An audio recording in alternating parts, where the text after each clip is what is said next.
welcome to you all and thank you for taking time this morning. So let me give you guys a warm-up question, all right? Anyone can answer, 3 for. Now, shall we be concerned about the rate of change that our students are experiencing and will be experiencing in the near future? Should we worry about it, or is this just one of these things that just happens? Any thoughts? Maybe I could start. So change in technology, pedagogy, whatnot, that is expected. But I think what is alarming is the rate of change that's happening, particularly in the technology area. So things like 5G, IoT is coming up.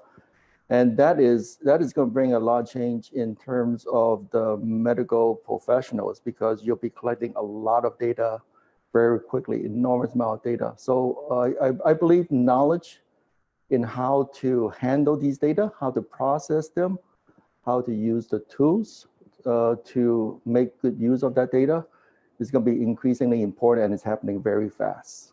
Data, right? Data is a magic word these days. Data and AI, of course, machine learning. Yeah, we'll get back to you about that, Andy. Okay, just another warm-up question is that, as people of a certain vintage in age, do you think our education system is producing what we need to produce to maintain our future competitiveness, either in Hong Kong or worldwide, or just in the healthcare industries? Are we producing people which will fit into the future climate? Maybe I share a little bit. I think actually our education system is doing quite well in terms of international rankings.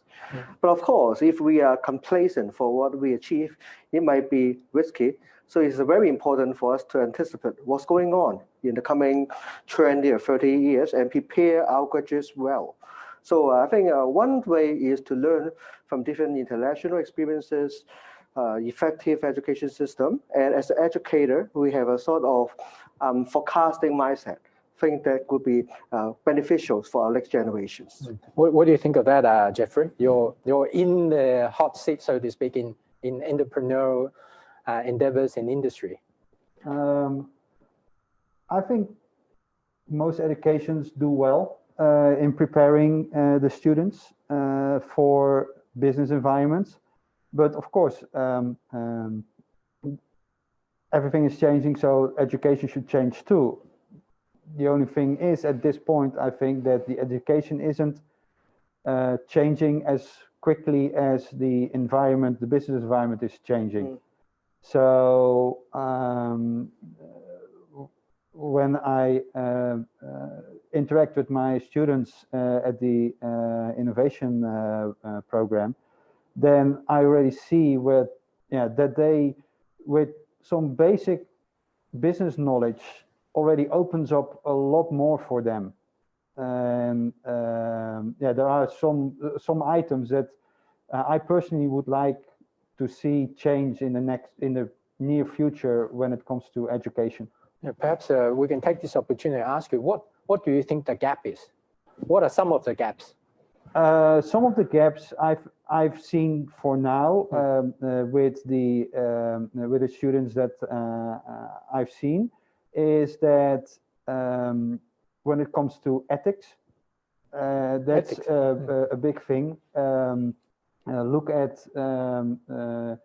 some of the biomedical science startups that went wrong. Ethics there is a huge issue, right? And especially because biomedical science is something that takes a very long time to develop, and quite often the people who are running those organizations are not biomedical scientists themselves. They at that point would push the people that are working for them to produce certain results, even if those results are not correct. And then at that point, I think the students would be very helped by knowing things way more about ethics. And also at that point, just general financial knowledge. for instance, every single time when we run the new program, we ask the students, do you know what a particular machine in the laboratory will cost? And they're graduate students, and they don't know. They're already been around those machines for 3-4 years. They don't know what a average machine in the laboratory costs. And that kind of small things, I think, could already change and prepare them way more for a business environment than they are right now. Right. While we're on that topic, I might turn to Professor Leung here. What do you think is, just think of one example where we are not good at preparing our future medical graduates along that lines? Well, as my colleagues mentioned already, the issue about data, the role of data, and that would, in a way, encompass also genetics and genomics. The difficulty in medicine is that there are so many parties and so many moving parts. We have the future doctors, of course, the future healthcare providers, as in the organizations, the hospital, the patients who may range from very young to the very old, who may not be tech aware. There are also the regulators, people who accredit our curriculum or not. The law, we don't know how, for example, data privacy law in Hong Kong will evolve. Yeah. It's now, compared to European law, it's kind of less developed, let's say, the ethics of it. So there are many moving parts. The challenge that I feel is that we don't really quite know what we are preparing for. Unlike, say,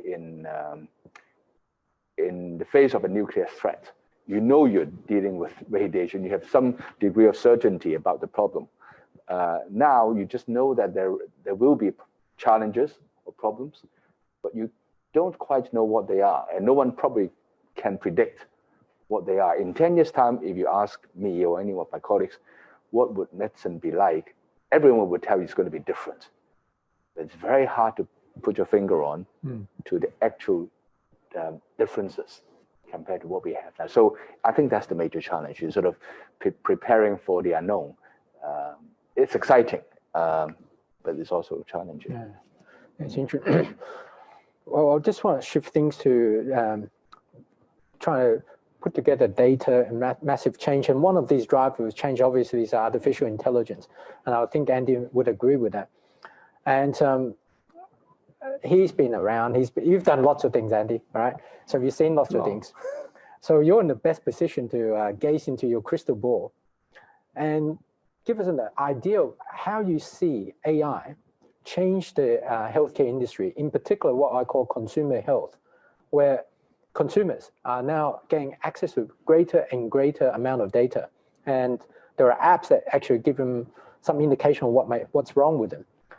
How do you see that kind of access and change in the AI technology shape the future of our healthcare industry? Yes, so definitely, I think we all agree. You don't need a crystal ball to really see it, because it's really here now.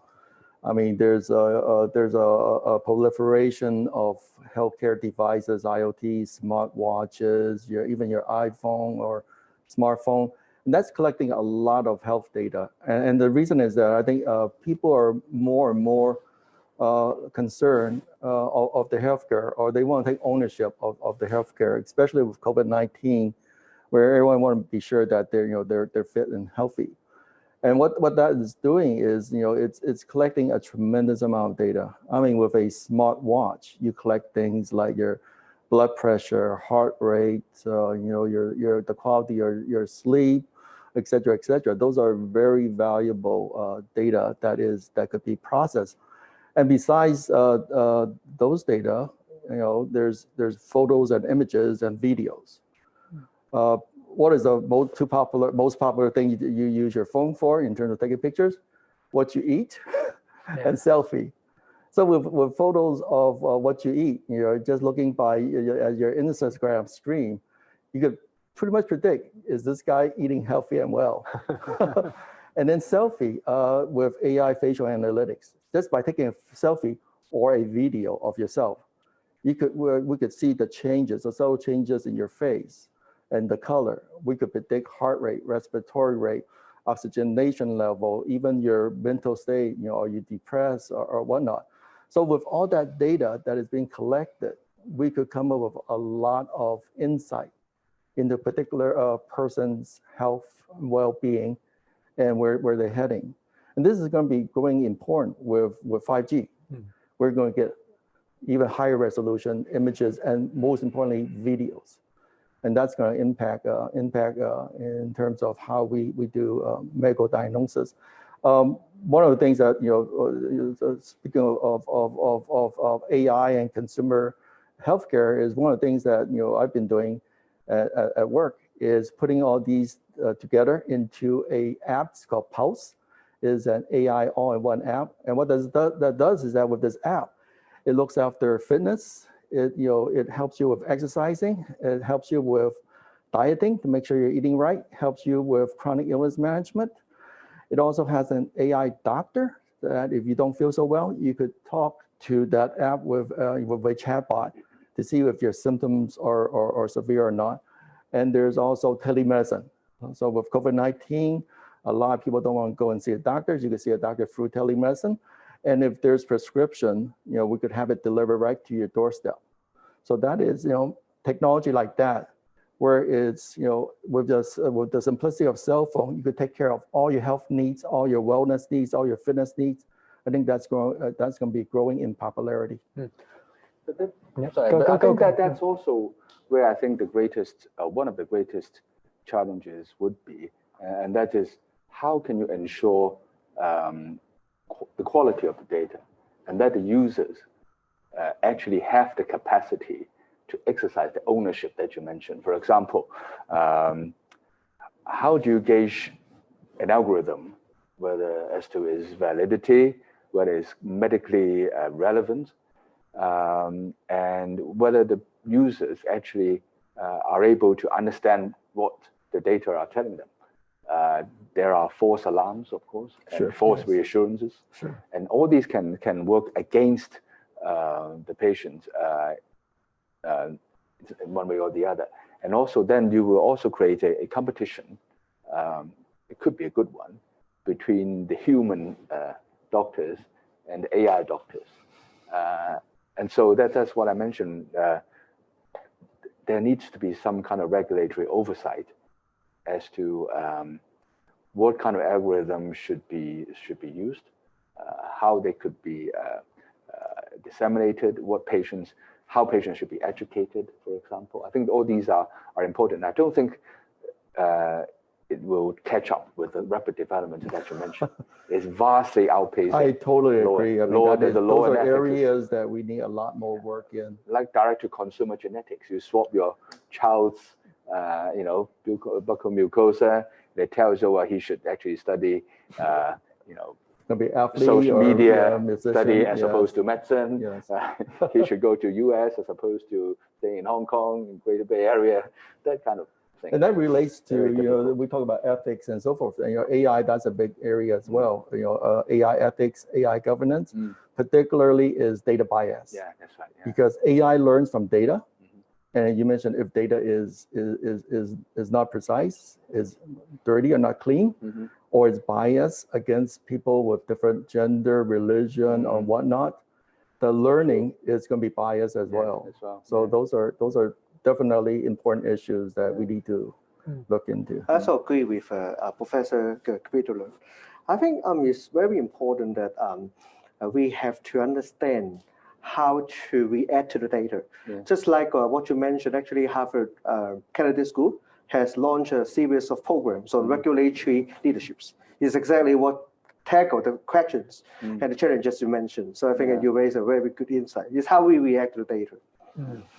But at the moment, as this data is amassing and your processing algorithm, what type of graduates are doing this kind of work? It's certainly not medical graduates at the moment that we are aware of, at least not in Hong Kong, and perhaps maybe a biomedical science graduate. But who do you look for to handle this type of work in your industry, Andy? For our industry, a lot of people who does this kind of work have backgrounds in data engineering, data analytics, data science, and then of course AI, machine learning. But having said that, I believe knowledge. Without any biomedical background? Without biomedical background? It'll be good. I mean, knowledge about biomedical healthcare. That is one. So when I interview people, so obviously, the first thing we look at is technical capability. That's a given. You have to be smart in technology. But the second we look for is, of course, knowledge of the healthcare environment. But even if they don't have knowledge, if they have the passion that they want to help people take better care of themselves, it could be something simple, fitness. How do we improve fitness? How do we encourage people to do exercise? How we use AI to monitor and be like a virtual coach? Man, there's programs and algorithms and apps, and we do it too, where, for example, you turn on your cell phone, it looks at your posture and reminds you, this posture is not correct, it's going to harm you.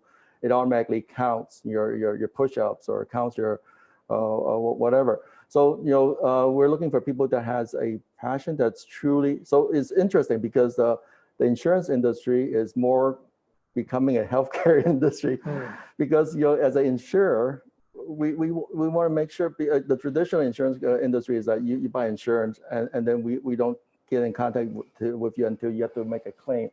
But nowadays, most insurers are like that. Is that from the day one you buy a policy, we provide you with all the necessary technologies and tools to help you stay and maintain healthy. Because that's at the end of the day, that's what you want. No one wants to make a claim. And so so when we look for people, it's more of a knowledge of the tools of keeping people healthy, rather than knowledge of the insurance products. And Jeffrey, in your interaction with graduates, in sort of university students, are you seeing that these students are ready to take on what Andy is looking for? Are we matching the need? Are we having people that, at least from in Asia, that has this kind of passion, this kind of mindset to handle data? What's your thoughts on that? I have not seen that. What I mostly see is the original biomedical students, the people in the laboratory that do their research, trying to validate their research, not in the sense of indeed a mixture between a data scientist and a biomedical science student. I think that should be a very interesting way to go, because indeed what we said earlier, it is, when it comes to medicine, a lot of that now is data. The whole quantify yourself movement, where everybody is wearing at least something like an Apple Watch, the heart rate is being monitored, their amount of steps is being monitored. And not everybody's doing that, but a lot of people are. And with that data, you can do a lot. But we also have to be very careful in, and then ethics comes around again, of course, and regulatory bodies, what is going to happen with the data. Yeah. And then not only now, but also in the future. Because now maybe some regulations are preventing some type of use of data, but maybe in the future, 10, 20, maybe even 50 years from now, that same data can be used for something else. And then maybe at that point, regulatory bodies are changed, or the direction of where that data is stored is being changed. So we also, I'm quite an advocate for owning your own data, and having at that point that data is yours. And if you, for instance, are within an insurance company and you're giving them that data to get a lower monthly fee, and when you change, then at that point you also, in my opinion, should be able to take that data and take it somewhere else. Interesting. Well, on my turn, along the same line, turn to our own profession. We're, as doctors, we're quite a strange and contradictory breed of people. Individually, we strive for change all the time. We want to apply the next greatest treatment for the better of our patients. But as a collective, as a group, we're the most conservative group one of the most conservative group that you see on the planet. But COVID, and Andy pointed out, certainly forces hard to think about telemedicine, at least what it's got to offer us. In the past, we worry about data breach and etc., but now we're forced in some way upon us. So it begs me to ask the questions, in us training the next generation, are we often teaching them things that not necessarily ready for the future, but do we teach them things because we feel it is important and that these are the skills that we can teach? Whereas in data handling, ethics of data, AI management, none of us are qualified, and therefore we try to exclude it in our curriculum. What's your thoughts on that? It's always a challenge in deciding what to discard and what to include as in the new things. It's usually no problem introducing something new into your curriculum. It's always exciting, and you tell people and it sounds good. But to be selective and be informed with your choices can be difficult. But in medicine, you're quite right. We are very conservative, but in a way, stability gives confidence and certainty. You don't want your doctor to be too creative, unlike the chef that you visit in a trendy restaurant. You want actually patients, by and large, want their doctors to be conservative, not outdated, but conservative, confident, certain. I think that's a backbone of medicine, and in many other professions as well. But as you said, we have to introduce the new parts. We only have that many years to train our graduates, so it's always a matter of choosing what to discard and what not to. And as I mentioned earlier, it's very, very hard to know exactly what you should include now. You mentioned telemedicine. We are trying to introduce telemedicine. But eventually you can ask, would patients actually prefer talking to an AI doctor as opposed to a real doctor? There are studies comparing a computer counselor versus a real counselor. So it's done over the phone, you don't have the human touch. The subjects actually preferred the AI counselor. Really? Because people always say in medicine, doctors still have a role because you have this human touch and everything. It may not necessarily be true. Nurses are more important. Doctors, I'm not too sure. Well, I could add to that because with AI, AI has a capability with natural language processing to digest all the medical journal in the world. Yes, that's right. But quicker. and that's the natural language. We are also using AI on structure medical knowledge, those ontologies. Every single symptom known to mankind, every disease known to mankind, they're already defined in standard ontology. And that's actually what we do with our AI chatbot is we capture all the structured knowledge of medical domain that's existing, that's created by the entire medical community around the world. And that amount of knowledge, be able to access that instantly and give it advice, and that's very powerful. But I'm not saying that AI is going to replace human doctors. I mean, there's the human touch, but it could be a great assistant to a human doctor. It's like an encyclopedia of all the knowledge that mankind has on medical domain. Just on that point, how much has your industry engaged with the medical industry in this development? Are we developing in parallel? No. So, for example, in insurance companies, we have lots of doctors. In each country, we have dozens of doctors full time, as well as doctors that work together with us. The AI chatbot that I talked to you about in the Pulse app, that was created with the help of a lot of doctors because we translated that from English to 10 different languages around this region. And then for each term that we use is vetted by a team of medical doctors. So it's developed in parallel with the medical profession.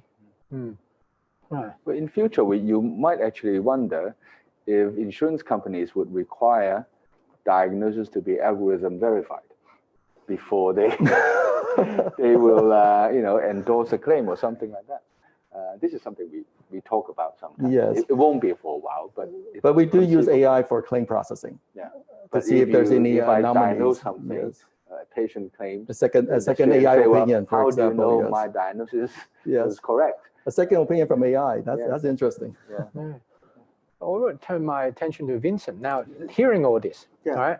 We're certainly the kids and the young professionals are seeing changes that we as a generation haven't seen before.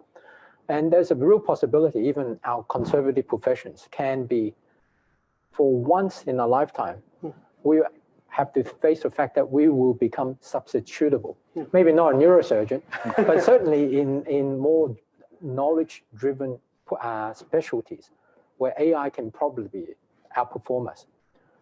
Maybe even pharmacy, where dispensing of drugs will be automated, has been automated, and where well-trained pharmacists may soon find hard to find employment. So in light of all that, what skills or mindset as an educationalist do we need to cultivate in our students in tertiary education to face that inevitability? Thanks, Gordon. I think we can have similar, just like 3E. The first E is entrepreneurial. Honestly, as Gordon and also Beto and also Andy mentioned, actually, the funding mode keep always changing. Especially, I've been the international consultants for governments, for the public services. They're always thinking about how to save money. All the time, it's all the time. I quote Finland and Korea as example. Their government civil service system basically is a very open system. That means if you are the senior director, you want to be a director general, you have to experience open competitions with external applicants. It's unlike the Asian system. Asian system, once you become an administration officer, you can promote along the way, but that is not the case in Finland. Even in Korea, they keep, hunt people from Samsung, LG into the government. So I think the first mindset is we have to be entrepreneurial. We tell our students, now, okay, maybe the future pathway could be different. Maybe the funding mode will be different. You have a mentality that you should keep learning. And just like what Gilberto mentioned, you prepare that you don't even know what to learn in the coming 10 years. You can only foresee 5 years at most. This is a very important mentality for them. The second E, I think there will be engagement. A number of professionals, for example, well-established doctors, I think they are very professional in the sense of disciplinary knowledge. It's excellent. But in terms of sort of the volatile world, sometimes if we are too discipline-oriented, we may lose sight of how we react to changes. For example, how we engage people, how we try to promote ourselves, our knowledge, and what clients you are targeting at. This is very important. For example, in some story, I still remember some doctors, they try to think about whether to join the public services. And finally, you can see it's around the group. Lawyers, they do serve in the public world, leadership world, whereas doctors comparatively tend to be more conservative. Why? Because they think I'm a medical doctor. Their identity is very prestigious, but in the meantime could be the hurdle for them to collaborate with others. The last E, I think that will be encompassing, is they have to keep thinking about how their journey is, instead of thinking about when I graduate, I start my own clinic, maybe I join HA, maybe I join HMO. There could be multiple possibilities. I think that is a very good story called Liz Murray. Her book is From Homeless to Harvard. It's a very, very impressive story. It tells us life is not a fixed journey. Sometimes professionals, they are too prestigious that they assume I could walk the way that my father's or my last generation's doctor walking. But actually, it might not. It might not be. So I think the 3E might be helpful for us. That's good. And Jeffrey, are you seeing some of those qualities coming through in our youngsters? And even in young, not even recent graduates or young entrepreneurs, are you seeing that kind of mentality coming through yet? Or that's what I'm trying to teach them, right? And especially when it comes to the entrepreneurial part, I think beside of the disciplinary knowledge, all the secondary knowledge, for instance, things like knowledge of using spreadsheets, using social media. I think at that point also things like giving presentations, having basic economics knowledge, things like product development, design thinking procedures. Those are all things that are coming on top of your normal disciplinary knowledge. And at that point, you can only teach them X amount of hours per week. So yeah, you have to at one point make decisions. And when you're talking about your profession, you want to learn as much as of your own profession as possible, of course. But all those secondary things, which are becoming more and more important, should also at one point be acquired by them. And how? I don't have a solution for that, but I know that what we're doing with the innovation team project, most of those knowledge is being transferred to those students. But Andy, you've had the opportunity of hiring people. In your opinion, these secondary skills that Jeffrey was mentioning, when do you think is necessary? Where in their career should they acquire these skills? As soon as possible after graduation, or during their tertiary education, or after some time in working in at the front lines? Where do you think? I think ideally it should be in the tertiary education. So they come out fully equipped. Yes. With that. So the skill set gap that I see very often is that some of the younger kids, they're very good at textbook knowledge. They're very good at, but they don't know how to apply that in real world situations. The things like, how do you do creative thinking? How do you do problem solving? And in some engineering schools, for example, there's placement programs where they work in actual workplace. And then in medical school, you have residency where you learn actual cases. But having said that, I think the really important skills is, because once you're in the real world, you have to work with people. So the people skills, soft skill, how do you interact with people? How do you talk to people? How do you listen to people? How do you develop that empathy? So in technology, when we design software, we always talk about customer-centric. Empathy for the user is most important. Same for the medical profession. You have to have empathy for the patient to really understand the pains that they might be going through, to be able to help them. So those skills are hard to teach. Requires experience. Can they be machine learned? Yeah, I'm serious. I mean. Yeah, yes, because we are doing that in a sense, because we're using AI to analyze. For telemedicine, there's tools to help doctors doing telemedicine session, even though it's human to human. AI analyzes the voice of the patient to see, is it trembling, or are they scared, or are they confused? AI is used to do face recognition or to detect emotions in a patient doing telemedicine. And people are using that for recruitment as well. So, outside the medical domain, for recruitment, very often now it's virtual. Right. And when you do virtual recruitment, AI is looking at the, at the face of the candidate. Is this guy lying? Is he sincere? So those techniques are being used. That's very correct. Yes. It's like going to the bank. My grandmother would never use iBanking. Yes. But then after a while, she thought, why not? Why not? It's convenient. Eventually, now I think you feel easier banking with the bank online than actually going so to the true. bank. Yes. So, Yes. One of my questions I had earlier was for Gilberto was that, are we overvaluing the human touch? And you just mentioned that soft skills are important, but often the story was told to me when I was younger is that travel agents will never be replaced because people want the human touch.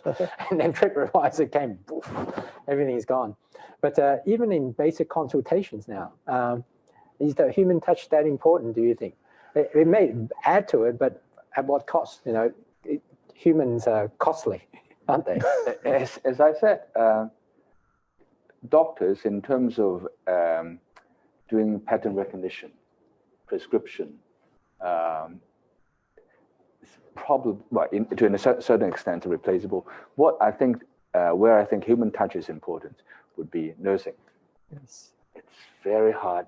Elderly care. Elderly care. Yes. It's not only the manual work, but it's that person in front of you, and you know that's a human. They have a history. They have stories to tell. Those of you who have done enough Zoom in the last 6 months would know what you actually lose. It's good. I mean, Zoom in a way is convenient, but you do lose something that I think nurses provide a lot of. Okay. Maybe I can add that from a personal perspective.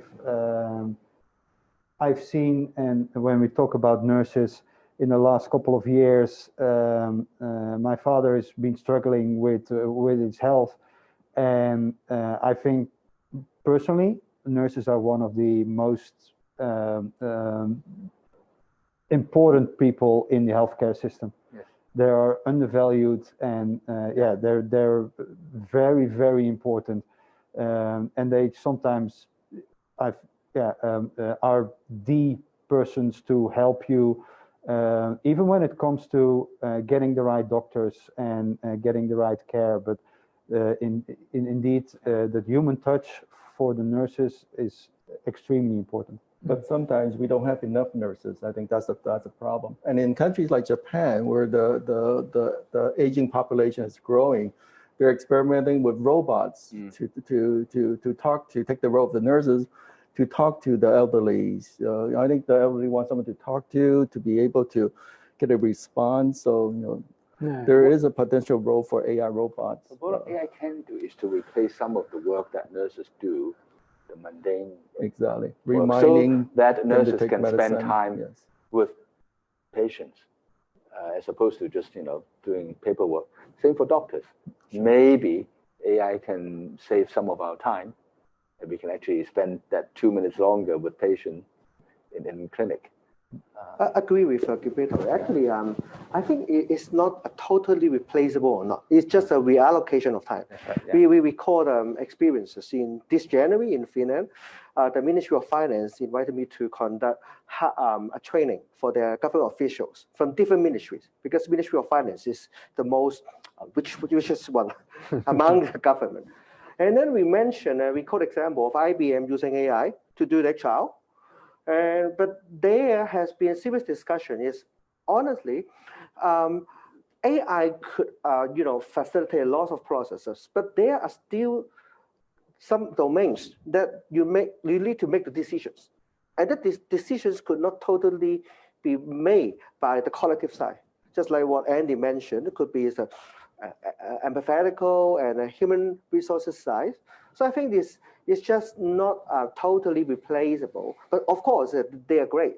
Otherwise, Finland would not, you can see the ranking of Finland is internationally #1 for many rankings. But they're doing the reallocation of time, the streamlining, rather than replacing. I totally agree. I think what AI or other technology is doing is giving more time to the medical professionals, to the quality time to do what's most difficult, the problem solving.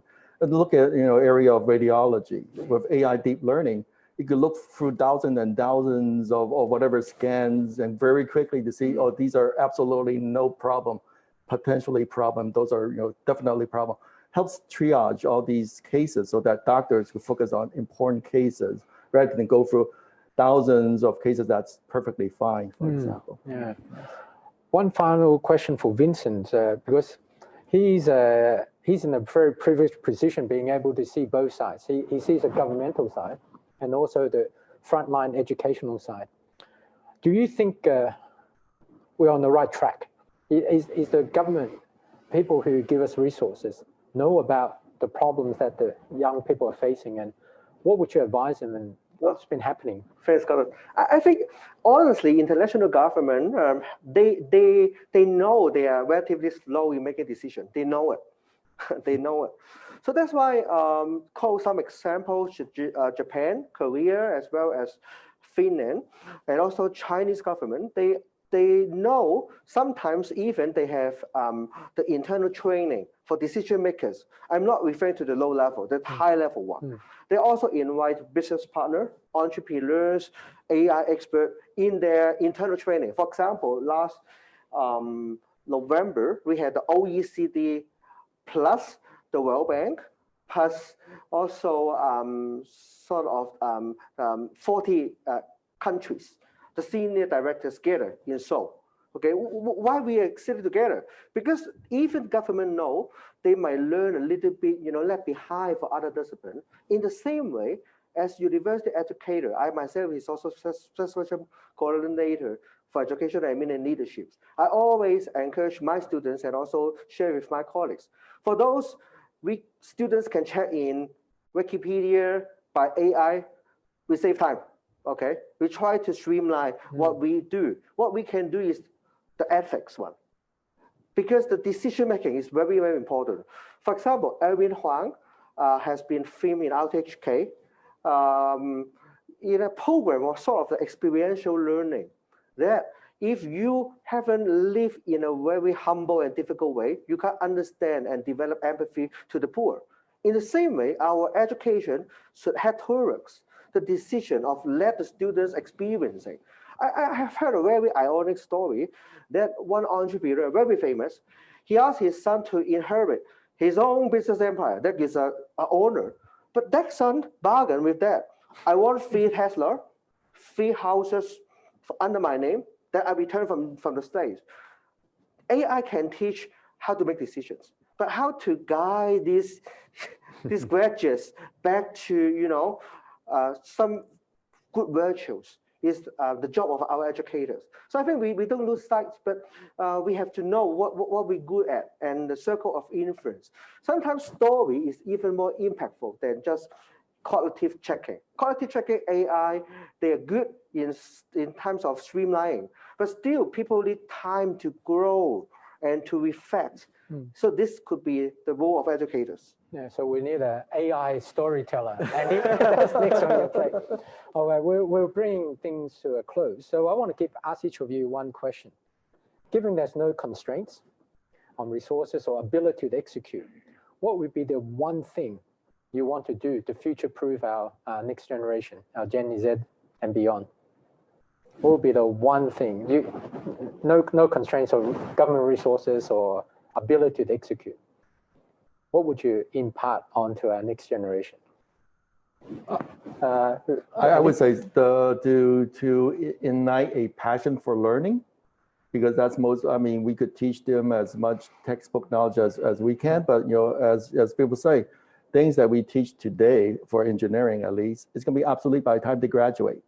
So it's important is not so much the textbook content, but the ability to learn by yourself, the ability to find information, the ability, as well as the passion for learning. I think that would be very important. That's good. So I'll hijack it a little bit. In light of that answer, as an educationalist, do you think we should, in the assessment process, devalue a little bit more on pure disciplinary knowledge? If that won't happen, unless our system, at least our assessment system, reflects that. At the moment, the vast majority of the rewards is allocated to disciplinary knowledge. And let's do that. What do you think? Gilberto or Vincent? Gilberto. I think, coming back to, I was thinking about the answer to your first question. What I think is important is to let our students know there is an importance to be aware of and to have the tools to decide what we can do to another human life, i.e. the boundary of what we do. That would include our personal skills, technical skills, our use of artificial intelligence, all the new things that will come to us. We cannot prescribe any rules now. We should not prescribe any rules, but we have to let them know that there is a very, very important thing to do, and that is to decide, as you said, decision making. Go or no go. If you do go, how you should go about it so that you're not going beyond what medicine is about.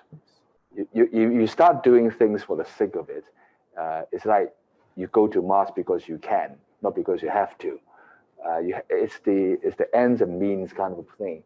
If my students, future doctors, would know it's the end that would justify the means, then I think that would be my role fulfilled. I won't be able to teach them what would become useful in 5 years' time. What I teach them will be completely outdated by that time. But I hope the idea that they need to ask that question and the tools that they would use to ask that question, I think is what I think the most important. I think if there are no resources limitations, a gap semester or a gap year, it could be good, especially for them to have experiential. I can't say learning, it's experiential explorations. Learning is sort of still, left behind. I think it's an experiential exploration of the life, the relationships with, for example, after the graduate, okay, just like medical doctor, what you're going to do, okay? I think that this is very, very important. And then we can, if there are some placement sites, let them to experiences. I think, for example, we have a lot of medical doctors. They have their own clinics, but we might not have much opportunities to see doctors serving in United Nations. Why? Because it's too far away. So if there are some sites or some placement opportunities by film networking, wherever, send the graduates to there, or send the year 5 or year 4, wherever, let them to experiences, and then let them tell the story. Because today we are oldest, but to them, among the peer, maybe after that half year, that all changes. They have to generate their own life exploration, and then that circle of influences might be much more bigger than the classroom one. Well, you have the final word, Jeffrey, as you have the first word.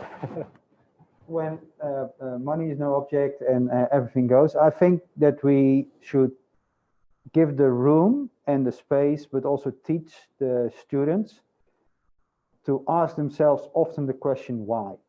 Why is it this way? Why is something like it is right now? Because quite often we take, also still in our own lives, but also the students, they just take in, and also what Andy says, they take in the textbook knowledge and then they go with that. But I think that we also should give them the space and the know-how on to ask the question, why is something like this?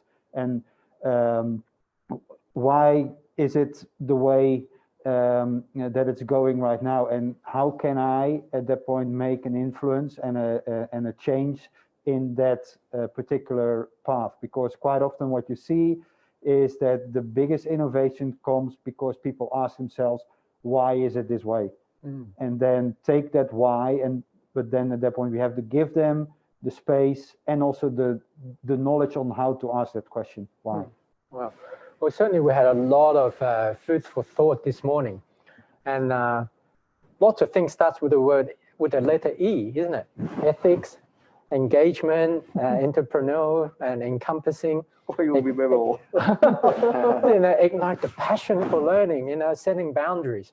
These are things that in our curriculum we rarely sort of delineate, and certainly give us educators here a lot of food for thought to how we can help to our next generation, at least the Gen Z, if not beyond. So on behalf of the organizing committee, I just thank you all for your time, and hope we can catch up again sometime soon. Thank you. Thank you. Thank you.